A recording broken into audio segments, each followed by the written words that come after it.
రామవరపూడి గ్రామంలోని నెహ్రూ నగర్ కానీ, తోటలో కానీ, పటేల్ నగర్లో కానీ, సాయినగర్లో ఉదయం నుంచి ఇప్పటి వరకు ఆశాంతం ప్రజలు ఎంత ఏర్లగట్ట కోసం ఇంత ఎదురు చూపులు చూస్తారని నేను కల్లో కూడా ఊహించాను. ఆ రేంజ్లో ప్రజలు పొద్దున్నుంచి ఎండలో కూడా అలాగే తిరిగిన పరిస్థితి.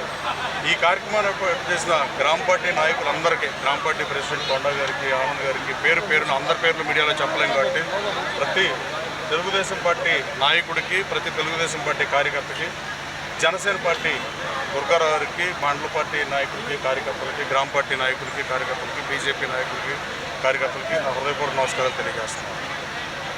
ఈ ప్రజాస్పందన చూస్తుంటే రాబోయే కాలంలో ఎట్టి పరిస్థితులను 1994 ఎన్నికలు పునరావృతమయ్యే పరిస్థితి కనబడుతుంది. ఆ రోజున 94లో 89లో ఎన్టీ రామారావు గారికి 2 ఎంపీలు ఉంటే 94 ఎన్నికలు వచ్చేప్పటికి స్టన్నింగ్ మెజార్టీతో ప్రభుత్వాన్ని ఏర్పాటు చేశాడు ఆయన. కాంగ్రెస్కి ప్రధాన ప్రతిపక్ష హోదా దక్కని పరిస్థితి. అలాంటి పరిస్థితులే రాష్ట్రంలో ఈరోజు నెలకొన్నాయన్న భావన ప్రజాస్పందన బట్టి అనిపిస్తుంది. రాబోయే కాలంలో ఇంకో జూన్ 4వ తారీఖు తెలుస్తుంది విషయం.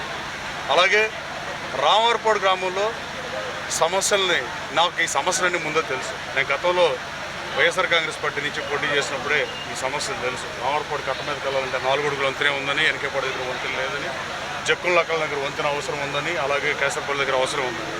కానీ దురదృష్టవశాత్తు స్వల్ప తేడాతో ఓటమి చెందిన తర్వాత 5 మాసాలు ఇన్ఛార్జ్గా ఉన్నప్పుడు నేను మంచి చేశాను. ఇళ్ల పట్టాలు ఇచ్చా, గన్నవరంలో 700 మందికి అర్హులైన వాళ్ళకి ఇచ్చా. అలాగే కేడీసీసీ బ్యాంక్ ఇస్తే దేశంలో నెంబర్ 1లో పెట్టా. మరి తర్వాత పరిణామాలన్నీ మీకు రాజకీయ పరిణామాలు మీకు తెలుసు. కానీ ఈ నియోజకవర్గం నుంచి అత్యంత అవమానకర పరిస్థితిలో నేను బయటకు వెళ్ళాల్సి వచ్చింది. ఒక ఎంపీటీసీ కానీ, ఒక సర్పంచ్ పదవి ఇవ్వకుండా, ఒక ఏఎంసీ చైర్మన్ పదవి ఇవ్వకుండా వైఎస్ఆర్ కాంగ్రెస్ పార్టీ నన్ను ఫైనాన్సర్లుగా వాడుకున్న పరిస్థితి. కానీ వైఎస్ఆర్ కాంగ్రెస్ పార్టీ శ్రేణులు, పార్టీ అన్యాయం చేసిన వైఎస్ఆర్ కాంగ్రెస్ పార్టీ శ్రేణులు చాలామంది నాతో నడుస్తున్నందుకు వాళ్ళకి నా హృదయపూర్వక ధన్యవాదాలు తెలియజేయడం తప్ప ఇంకేం చేయగలను. వాళ్ళందరికీ నాతో కలిసి పనిచేసి ఏ గ్రామం వెళ్ళినా మళ్ళీ నాతో పాటు నా విజయం కోసం, అలాగే ఈ రాష్ట్ర భవిష్యత్తు కోసం తెలుగుదేశం పార్టీలో చేరిన ప్రతి సోదరుని అభినందిస్తున్నాను.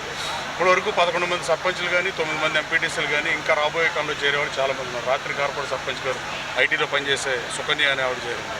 అలాగే పొద్దున తిరుగుతుంటే నాతో పాటు పోయిన ఇంట్లో పనిచేసిన సతీష్ కానీ, అలాగే మేరుగు సుధాకర్ కానీ, లక్ష్మణరావు కానీ పార్టీలో చేరడం జరిగింది. ఇప్పుడు తోటలో తిరుగుతుంటే కూడా గతంలో నాకు పనిచేసిన నాయకులు నాతో పాటు తెలుగుదేశం పార్టీలో పనిచేస్తానని చెప్పి కండవలిపించుకోవడం. రాబోయే కాలంలో 13వ తారీఖు జరిగే ఎన్నికల్లో ఎట్టి పరిస్థితుల్లో గన్నవరం నియోజకవర్గం నుంచి తెలుగుదేశం పార్టీ అభ్యర్థిగా నన్ను గెలిపిస్తారని 100% నేను నమ్ముతున్నా. రామవరపాడు దగ్గర వంతెన నిర్మించాల్సిన అవసరం ఉంది. సూపర్ 6 చంద్రబాబు గారు ప్రవేశపెట్టినట్టే చంద్రబాబు గారితో మాట్లాడి నేను గన్నవరం నియోజకవర్గంలో సూపర్ 6 చెప్పాను. దయచేసి ఈ సూపర్ 6ని గన్నవరం ప్రజలకు తెలియజేయండి. 1 రామవరపాడు ఏలూరు కెనాల్ మీద రామవరపాడు దగ్గర, ఎనికేపాడు దగ్గర, కేసరపల్లి దగ్గర, చెక్కులక్కలో వంతెన ఏర్పాటు చేసి తీరతారు. 2 ఆ రోజున తెలుగుదేశం ప్రభుత్వం శాంక్షన్ చేసిన నిధులు పనులు ఆగిపోయిన పోలవరం కుడి కెనాల్ని ఏలూరు కాలువతో అనుసంధానం చేసి తీరతారు. 15 కోట్లు ఆ రోజు శాంక్షన్ చేశారు. బట్ ఆ ప్రాజెక్ట్ అటకెక్కింది. అలాగే 3 బ్రహ్మలింగయ్య చెరువులో మట్టి ఎవరు దువ్వారు అనేది మాట్లాడుకునే ఉపయోగం లేని పరిస్థితి. బ్రహ్మలింగయ్య చెరువుని రిజర్వాయర్గా చేసి పర్యాటక ప్రదేశంగా తీర్చిదిద్ది సాగునీరు ఇబ్బంది లేకుండా చేస్తాం. గన్నవరం టౌన్కి కానీ తాగునీరు, అలాగే రైతాంగానికి సాగునీరు ఏర్పాటు చేస్తాం. అలాగే మల్లవల్లి పారిశ్రామిక కారిడార్లో 475 కంపెనీలకి చంద్రబాబు నాయుడు గారి ప్రభుత్వం భూములు కేటాయిస్తే 16.5 లక్షల రూపాయలు ఎకరానికి, వాటిని ఈ ప్రభుత్వం వచ్చిన తర్వాత 86 లక్షలు పెంచారు. ఏ ఫ్యాక్టరీ రాని పరిస్థితి, వాళ్ళు ఎవరో ఫ్యాక్టరీలు స్టార్ట్ చేయని పరిస్థితి. ఉన్న అశోక్ లైలాండ్ కూడా మూసేసిన పరిస్థితి, అది కూడా సరిగ్గా ఫంక్షనింగ్ చేయని పరిస్థితి. అశోక్ లైన్ నేను తెరిపిస్తాం.